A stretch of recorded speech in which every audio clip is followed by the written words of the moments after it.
Hello guys, hello my followers no.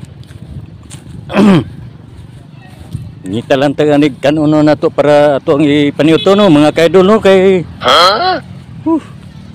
alimta na puno na ko ang balunan gay ng buntag mga kaidol nya saon man nga wan man tay inuk paniuto ni kaidol.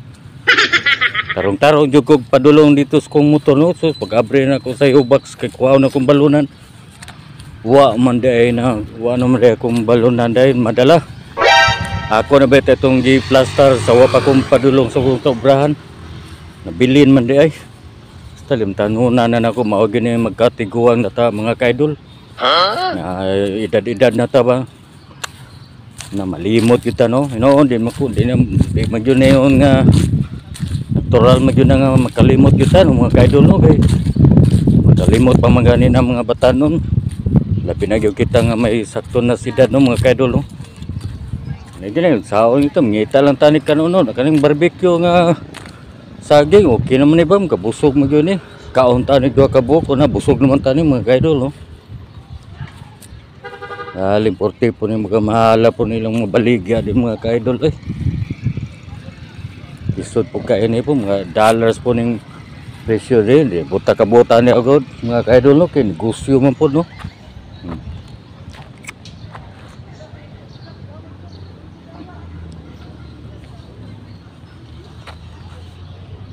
Balik lang tas tong agi mga kaidol kay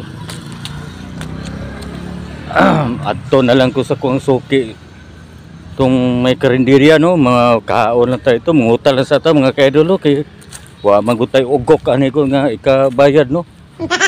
Noon dito magyugo ko tig utangan sa may karinderya mga ginagmay lang mga kaidol order lang ta og bihon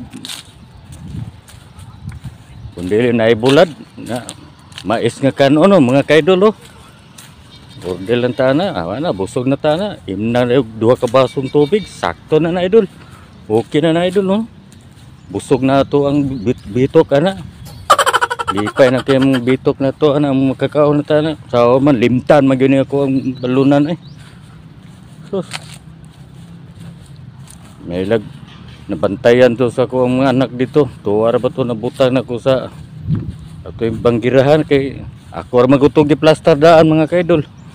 Sa man limtan na noon ang balunan noon nga para balo na ko. Para paniud to agitaan kalimot po tato itong niagi karon limot po niya kanila magdali kita usay mga kaidol magdali kita ba nga natay dagang unaon ba ilang kakaon na tani mga kaidol kay gutom na pag yun nga ikan ta sa itong trabawan gutom kayo hapit kumabot mga kaidol. Dahil ako kutob mga kaidol, mga kabiyers ni Kabinsi no. Daghang salamat kaniyong tanan ug mayong udto kaniyong tanan. Bye bye.